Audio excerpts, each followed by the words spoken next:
세상에 떠도는 기묘한 괴담들. 첫 번째 이야기, 충북 공장의 냉동창고에서 실제로 겪었던 실화괴담. 나는 서울에서 직장 생활을 2년 정도 하다가 지친 서울 생활로 인해 고향인 충북으로 내려와서 다시 새로 일자리를 구하는 중이었다. 어느 날 한 사이트에 올라온 모집 공고를 보고 지원하게 되었다. 그 결과 면접을 보고 최종 합격하여 2013년 8월 8일에 충북의 K공장 회사로 입사하게 되었다. 내가 일할 직종은 SCM 재고관리 파트였다. K공장은 충북에서 좀 이름이 있고 큰 회사였다. 나름대로 뿌듯했고 난생 처음 해보는 일이었지만 자신감을 가지고 시작하려고 했다. 입사 첫날 내 사무실을 가기 위해 공장 안으로 들어갔다. 사무실을 가는 동안 냉동창고 11개를 거쳐 뻥 뚫려 있는 공장 복도를 지나 한참을 가니 어두컴컴한 구석진 곳에 사무실이 있었다. 사무실은 냉동창고 근처라 여름에도 15도를 유지하고 있었고 사무실에 들어서니 앞으로 나랑 함께 일할 팀장님이 앉아 계셨다. 헌데 사무실 인원이 나와 팀장 둘뿐이었다. 팀장은 올해 45살이었고 전라북도 전주 사람이다. 회사 내에서는 말도 없고 과묵한 사람으로 통했고 일할 때만큼은 확실히 하는 사람이라고 소문이 자자했다. 나는 그 팀장 밑에서 일을 하면서 내 나름대로 최선을 다해 일을 했다. 처음엔 힘들었지만 점차 적응했고 그 팀장에게도 인정을 받아 둘이서 업무를 총괄하기 시작했다. 그러나 어느 날 2014년 8월 17일 비가 엄청나게 내리는 날이었다. 팀장과 함께 밤늦게까지 근무를 하게 되었다. 물량이 많이 들어와서 오늘은 집에 가기 글렀구나 생각하며 업무를 보기 시작했다. 시간은 밤 10시가 지나가고 있었다. 생산 직원 야간 근무자 3명을 제외하고 우리 둘은 어두컴컴한 사무실에서 불빛 하나에 의존하며 일을 하고 있었다. 배고프지 않냐? 우리 뭐라도 먹고 하자. 오늘 날밤 새야 되는데. 그러죠 팀장님, 저도 죽겠어요. 왜 하필 오늘 이래요 진짜? 우리 둘은 잠시 하던 일을 멈추고 회사 식당으로 가서 야식을 먹기 위해 나섰다. 공장 내부의 불은 소등 상태였고 CCTV에 붉은 불빛만 반짝이고 있었다. 둘이 식당에 들어가 라면 3봉지를 삶아 소주각 1병을 마시며 이런저런 이야기를 나눈 후 다시 일을 하기 위해 공장으로 향했다. 팀장과 같이 복도 쪽으로 걸어가고 있는 찰나였다. 냉동창고는 항상 문이 닫혀 있었고 버튼식이어서 눌러야 문이 열리는 자동 시스템이었다. 그런데 복도 좌측에 7번 창고가 열려 있었다. 이 시간엔 열 사람이 없는데 그 문이 열려 있는 것이었다. 생산 근무자들은 생산 공장에서 야간 근무 중이었고 그 시간에는 우리 둘 외에는 아무도 없는 곳이었다. 팀장님, 이거 어떤 놈이 열어놨을까요? 우리 아까 문 닫았고 왔잖아요. 그러게 말이야, 누가 장난친 거 아냐? 처음엔 우리 둘은 누군가 장난을 쳤나 보다 생각하며 그 상황에서 문을 닫고 사무실 쪽으로 발걸음을 옮겼다. 그리고 사무실에 앉아서 일을 하고 있는데 이번엔 우리 사무실 바로 옆 3번 창고가 스르르 열리는 소리가 들렸다. 난 화가 나서 어떤 놈인지 몰라도 걸리면 죽인다란 각오로 나가서 확인했지만 아무도 없었다. 팀장님과 나는 살짝 겁은 먹었지만 바쁜 업무에 퇴근도 못하고 있어 스트레스가 머리끝까지 올라가 있었다. 팀장님과 나는 3번 창고에 불을 켜고 내부를 샅샅이 뒤지기 시작했다. 하지만 아무도 없었다. 한참 30분간 창고를 뒤지고 나온 후 김새다는 표정으로 우리 둘은 다시 사무실로 들어갔다. 그때 그 시간은 정확히 오후 11시 38분이었다. 하도 미심쩍어서 경비실에 연락해서 그 시간에 문을 열고 닫은 사람을 CCTV로 확인해 달라고 했다. 경비실로 팀장님과 함께 가서 확인했는데 문을 연 사람은 아무도 없었고 문이 자동으로 열리는 장면을 보게 되었다. 경비실 아저씨는 기계 오작동으로 가끔 그럴 때 있어요. 너무 걱정 말고 내가 계속 지켜볼게요. 그 말을 듣고 난 후 우리 둘은 다시 대수롭지 않게 사무실로 들어갔다. 그리고 시간은 다시 흘러 오전 12시 34분이 지나고 있었다. 우리 둘은 너무 피곤하여 사무실 안에 간이 침대에 누워서 잠시 잠을 자기로 하고 소등을 했다. 그런데 이때 다시 한번 3번 창고의 문이 스르륵 열리는 소리가 팀장님과 내 귓가에 들렸다. 우리 둘은 지레 겁을 먹고 소리 지르며 몽둥이를 들고 동시에 뛰어나갔다. 그러나 아무도 없었다. 그런데 이때 복도에서 뛰어가는 소리가 들렸다. 분명히 잘못 들은 소리인 줄 알았는데 뛰어가는 소리가 들렸던 것이다. 그러더니 아까 야식 먹고 와서 열려있던 7번 창고의 문이 우리 눈앞에서 스르르 열리는 것이었다. 그리고는 창고 안으로 들어가는 발소리가 들리다가 발소리가 멈췄다. 우리는 더욱더 겁을 먹었고 몰래 그 복도를 걸어가며 7번 창고 쪽으로 발걸음을 옮기기 시작했다. 열려있는 7번 창고 입구에서 우리 둘은 동시에 보고 말았다. 키는 170가량이었고 깡마른 체형이었는데 우리를 노려보며 웃고 있었다. 검은 눈동자 없는 눈으로. 나와 팀장은 그 자리에서 털썩 주저앉았고 더 이상 몸을 움직일 수 없었다.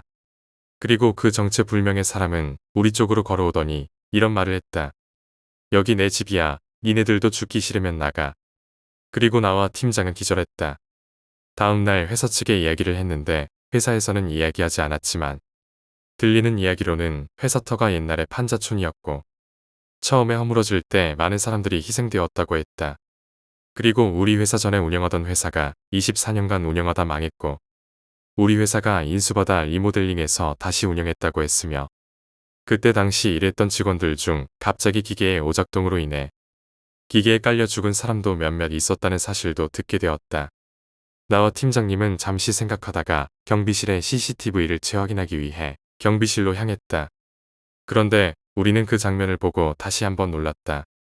우리가 같이 있었던 건 한 형체가 아니라 수백 명의 형체가 우리 주변에 찍혀 있었다. 그리고 더 놀라운 사실을 알게 되었다. 우리가 어제 경비실에 CCTV를 확인해 달라고 했던 경비 아저씨는 그날 경비실이 비번이었기 때문에 아무도 없었다고 했다. 그래서 우리는 한날 1시에 회사를 퇴직했다.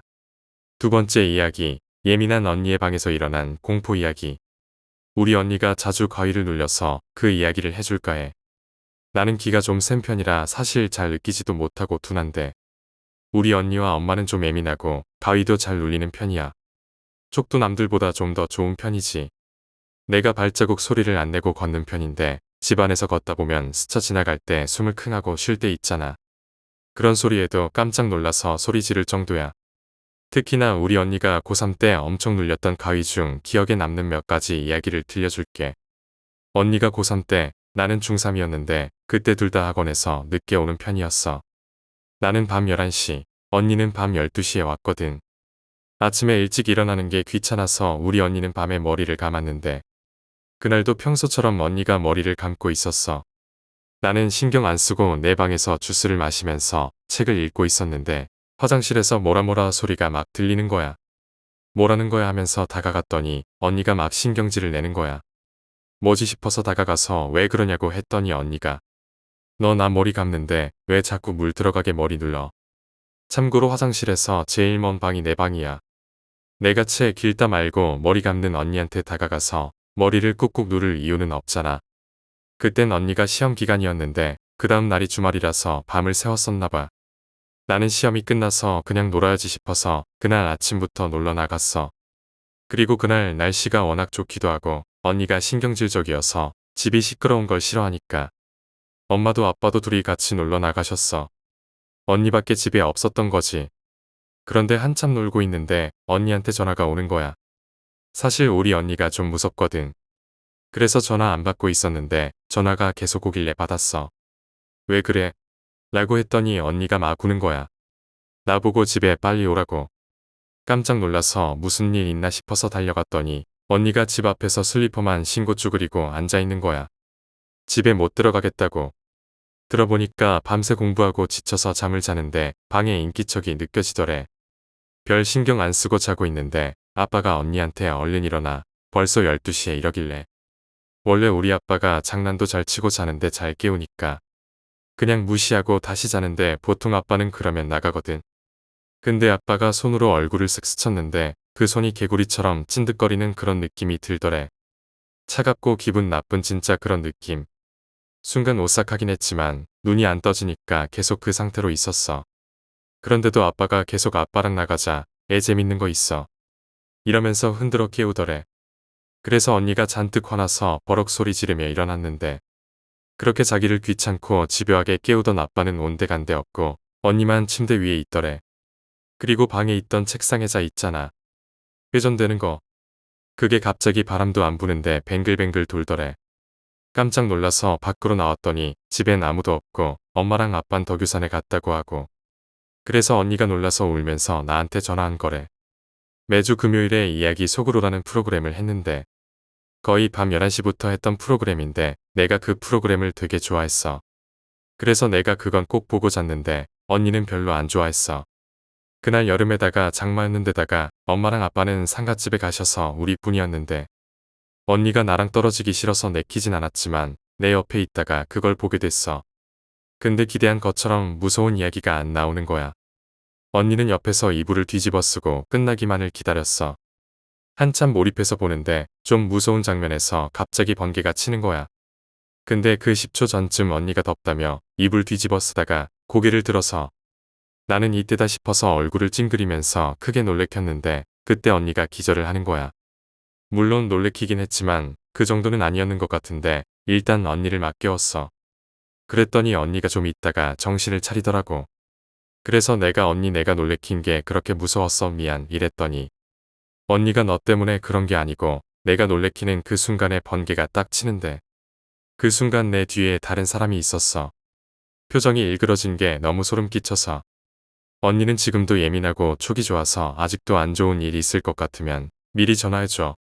나 저번 겨울에 어디 가는데 언니가 전화 오더니 차 조심하고 뛰지 마. 라고 했는데 마침 그날 환승해야 하는데 환승할 버스가 바로 앞에 있는 거야. 그래서 언니한테 나 환승해야 되는데 버스 왔다. 라고 하고 했더니 언니가 뛰지 말라고 조심하라고 했잖아. 라고 화를 막 내는 거야. 그래서 잠시 말다툼하는 사이에 버스가 가버렸어. 그래서 버스 기다리고 한 20분 뒤에 다음 버스를 탔는데 차가 막 막히는 거야. 그래서 왜인지 두리번거리는데 내가 타려고 했던 그 버스가 눈 때문에 한 바퀴 돌고 사고를 당했더라. 세 번째 이야기, 강원도 병실에서 벌어진 영적인 대결. 제가 대학생 1학년이었을 때 수업 마치고 동기들과 함께 점심을 먹는데 외삼촌에게 전화가 왔어요. 밥을 우물거리며 전화를 받았는데 삼촌의 말씀이 충격적이었어요. 외할머니가 교통사고를 당해 병원에 계시다는 소식이었어요. 대충 소식을 전해 듣고 엄마에게 전화를 했고 곡소리를 내며 우는 엄마 목소리를 듣고 나서야 상황을 파악하게 되었어요. 손을 덜덜 떨면서 친구들에게 대충 이야기하고 집으로 왔습니다. 패닉 상태인 엄마를 겨우 차에 태우고 아빠와 함께 외가로 출발했습니다. 외가에서 멀지 않은 대학병원에서 수술 중이라는 연락에 병원으로 날아가다시피 했어요. 도착해보니 수술은 끝났고 회복실을 거쳐 중환자실로 옮겨지셨더라고요. 중환자실은 면회가 허락된 시간에만 들어갈 수 있어서 복도에서 오는 이모들을 달래며 기다렸습니다. 본 할머니의 모습은 너무나 처참했습니다. 얼굴을 못 알아볼 정도로 심하게 다치셔서 사람도 못 알아보고 호흡기만 낀 채 겨우 버티고 계셨어요. 그날이 시골의 장이 서는 날이라 장도 볼 겸 시내로 나가셨던 할머니가 집으로 돌아오실 때 탔던 버스가 계곡 아래로 굴러떨어지는 큰 사고였어요. 장담할 수 없다는 의사의 말에 엄마와 이모들과 부둥켜 안고 울었습니다. 그때 중환자실은 그 교통사고로 들어온 환자들로 미어터질 지경이었어요. 할머니 옆에는 어린아이, 한 8살 정도로 되어 보이는 아이가 누워 있었는데 학교에서 집에 오다가 사고를 당했다고 그 아이의 엄마가 울면서 말하는 것도 들렸습니다. 그렇게 힘들게 며칠을 버티시던 할머니는 상태가 조금 호전되어 일반 병실로 옮기실 수 있게 되었고 2인실을 쓰게 되었습니다. 그리고 그 2인실을 함께 쓴 환자는 중환자실 할머니 옆에 있던 아이였어요. 그 아이도 그렇고 그 아이의 엄마도 안면이 있는지라 번갈아 교대하며 간호하던 엄마와 이모, 저와 숙모들도 중환자실에서도 옆 침대 쓰더니 일반 병실도 같이 쓰느라고 웃어넘겼어요. 일반 병실로 옮기긴 했지만 할머니와 그 아이 둘 다 상태가 위중한지라 드라마에서나 보던 온갖 의료장치들을 온몸에 주렁주렁 매달고 있다시피 했고 그나마 호흡기를 빼고 부었던 얼굴이 점점 가라앉는 할머니의 모습이 위안이 되었습니다. 참고로 저희 할머니는 무속인이십니다. 우연한 기회에 신을 모시게 된 게 아니라 할머니의 엄마, 또 그 위의 엄마, 이런 식으로 이어져 왔습니다. 슬아의 아들 둘에 딸 넷을 두신 저희 할머니는 그 공주를 당신의 딸들에게 물려줄 수 없다고 판단하셨고 엄청난 기도와 정성으로 신을 모시며 소원했습니다. 그 정성이 통한 건지 저희 엄마를 비롯한 이모들과 엄마의 딸인 저까지도 무당집 앞에만 지나가도 무당이 뛰어나와 옷을 붙잡고 늘어지는 기센 여자들이지만 정식으로 신을 받고 그 신을 섬기는 걸 업으로 삼는 분 없이 나름 평범하게 살아가고 있었죠. 어쨌든 호전되어가는 할머니를 보며 하루하루 희망을 가질 때쯤 좀 이상한 상황이 포착되었습니다. 할머니 상태가 악화되면 옆에 누워있는 아이가 호전되고 아이의 상태가 안 좋으면 할머니 상태가 호전되는 그런 상황이었어요. 번갈아가며 악화와 호전을 반복했죠.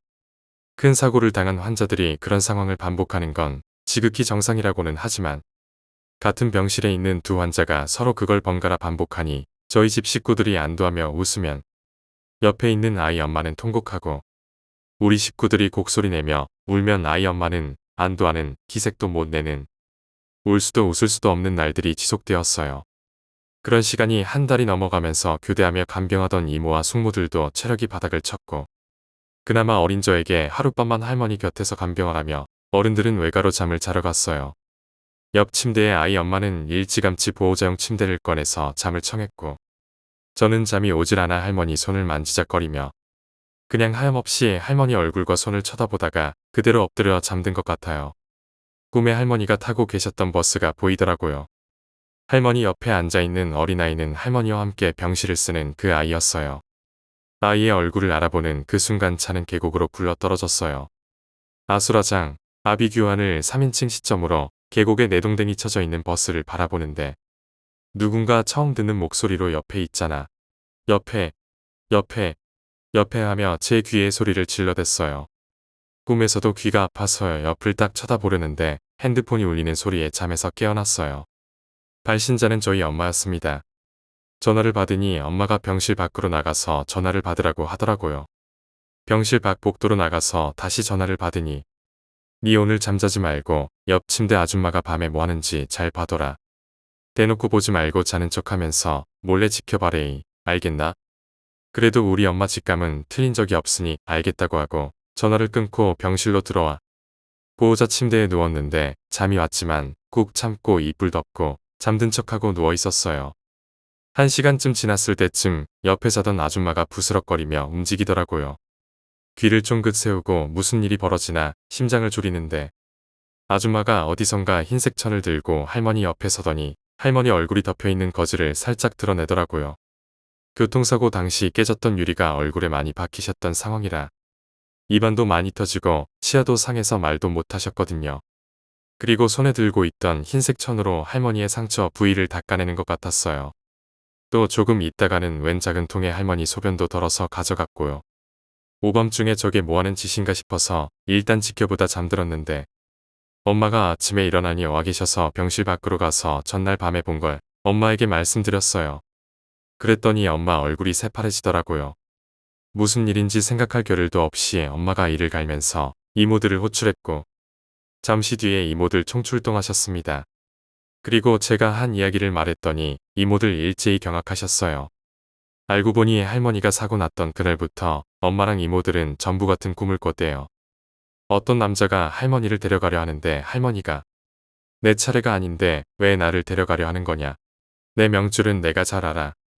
이렇게 소리치고 그 남자는 고개만 흔드는 그런 꿈이었대요. 그리고 밤중에 수상하게 부스럭거리며 할머니를 살피는 옆에 아줌마까지 이상하다고 느껴졌고 엄마와 이모들은 그 아줌마에게 썩은 냄새가 나는 걸 느꼈다고 해요. 이래저래 속만 태우고 할머니와 옆에 아이는 악화와 호전을 반복했고 저는 저대로 눈만 감으면 소리 지르는 꿈을 꿔댔습니다. 하다하다 안 되겠었는지 큰이모가 다른 무속인을 찾아가 보기로 결단을 내렸습니다. 저희 할머니가 무속인이라 영암 무속인 찾는 건 쉬웠어요. 온 식구들이 총출동해서 무속인 앞에 무릎 꿇고 사정하고 애원하며 상황 설명을 했더니 무속인 할머니는 눈 감고 고개만 끄덕이며 이야기를 들으셨어요. 그러더니 남자들은 전부 나가 있어라라고 쿨하게 한마디 던지시고 아빠를 비롯한 남자들은 퇴장했습니다.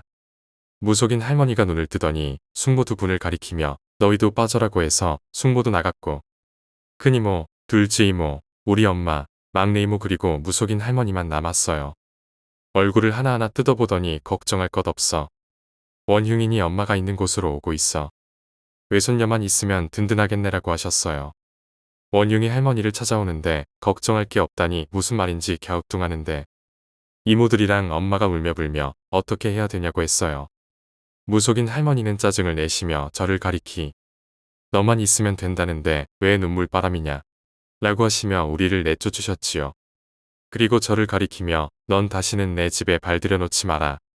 너 때문에 눌린 건 다시 펴려면 해야 할 기도가 태산이야. 이렇게 한마디 던지시고 쫓겨났습니다.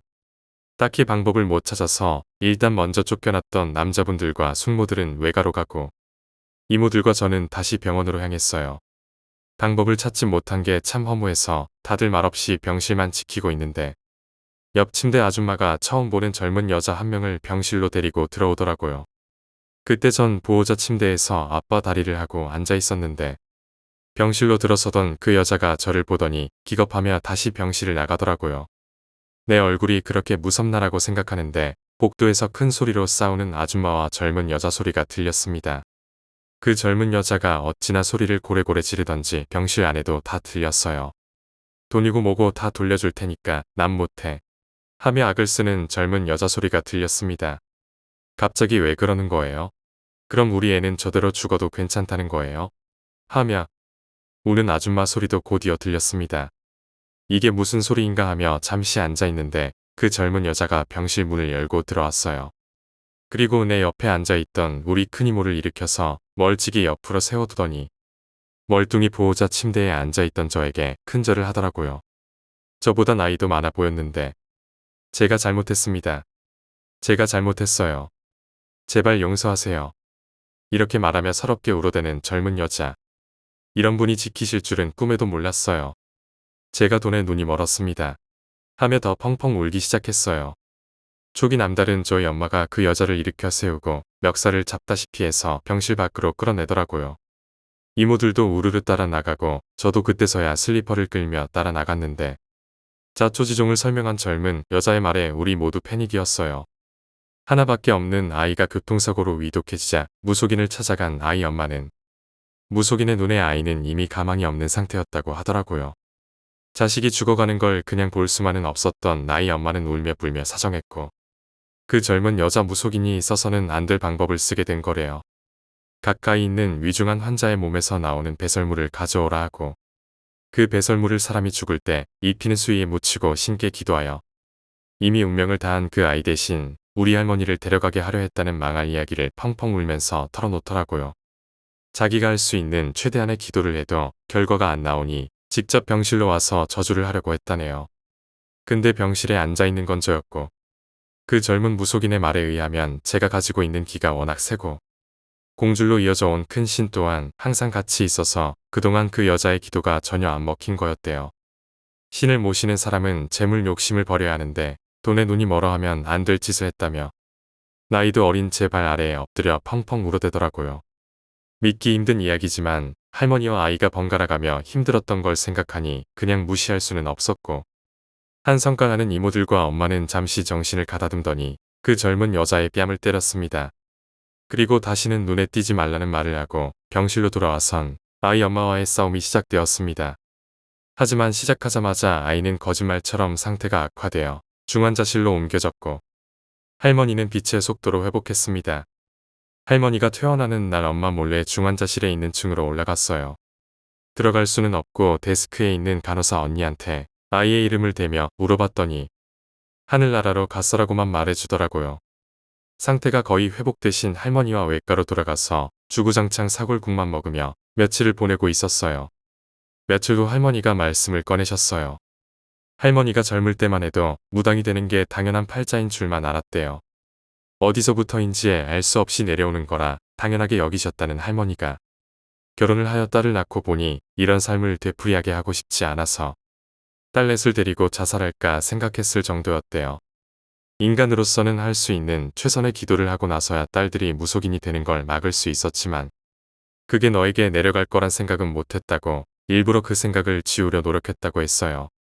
당신의 네 딸 중 셋째 엄마는 어릴 때부터 영안이 튀어 있어서 신의 제자로 부족함이 없었다고 했어요.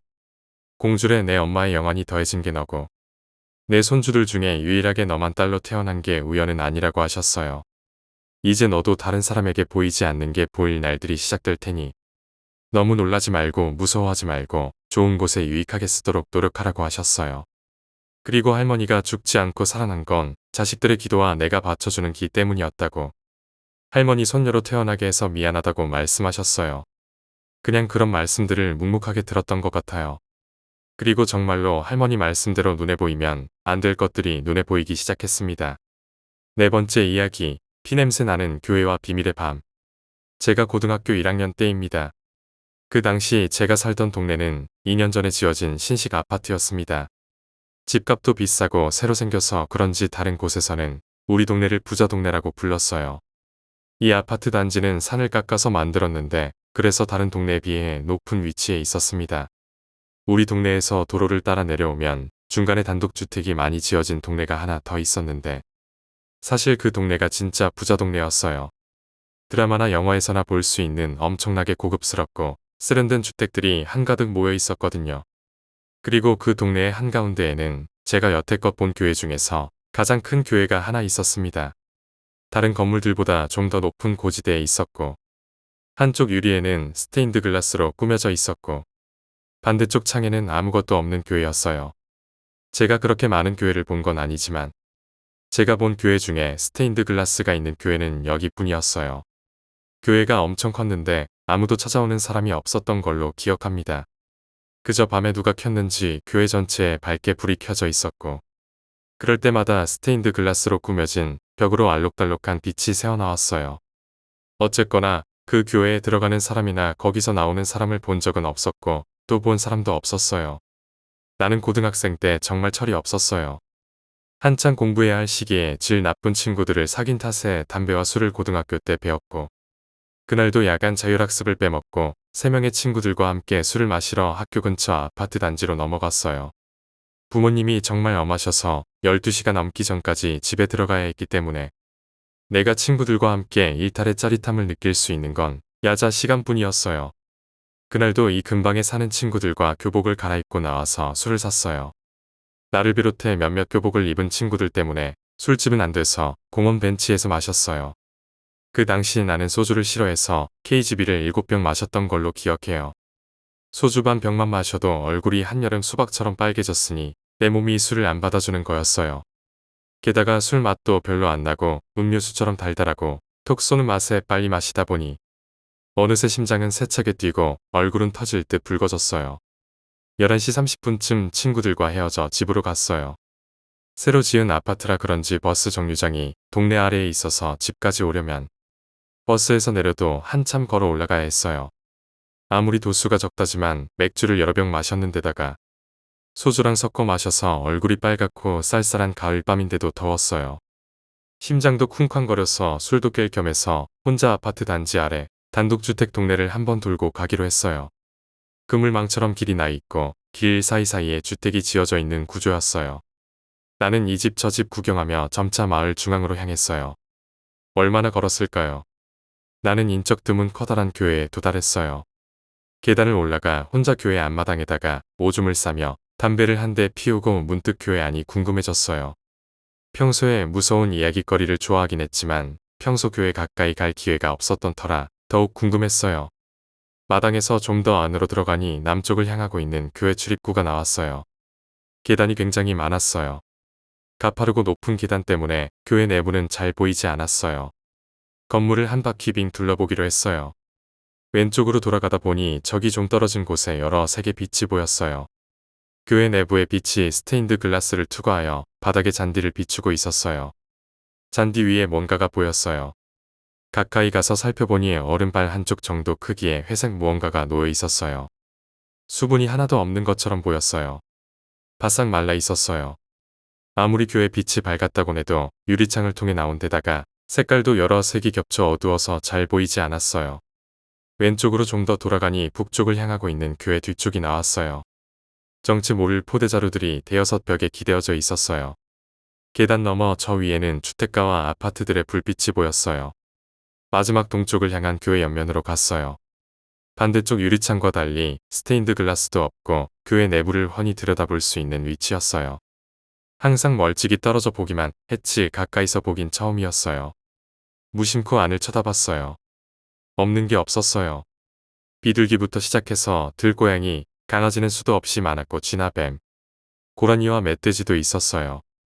교회 내부인데도 신도들이 앉도록 길게 만들어진 의자도 없고 목사님들이 성경을 놓고 복음을 전파하는 강단도 없었어요. 예수님이 십자가에 못 박혀 있는 목상 같은 것도 안 보였어요. 단지 가운데에 큰 테이블과 벽에 가지런히 박혀있는 동물의 시체 여러 뿐이었어요. 테이블 끝에서는 어떤 동물의 것인지 모를 피가 뚝뚝 떨어지고 있어서 바닥엔 이미 피가 흥건했어요. 바닥에 놓인 양동이에는 엄청나게 많은 양의 피가 넘실대고 있었어요. 하지만 그때까지만 해도 나는 별 두려움을 느끼지 못했어요. 징그러움 3 신기함 7이었어요. 교회 벽 방문이 열리고 앞치마와 고무장갑에 장화를 신은 중년 남자가 들어왔어요. 그 남자를 보자마자 딱 떠오른 생각이 옛날에 소나돼지, 닭 등을 잡아 고기로 만드는 사람을 백정이라고 했는데 딱 그 백정이 떠올랐어요. 정육점 아저씨 같은 이미지였어요. 남색인가 어두운 통의 긴 팔 티셔츠를 입고 있었는데 원래 색보다 더 진한 얼룩들이 옷에 묻어 있었어요. 그게 피라는 건 누가 봐도 뻔했어요. 이런 광경들을 보고 내가 떠올린 생각은 무섭다라는 게 아니라 무슨 교회가 이래? 라는 생각이었어요.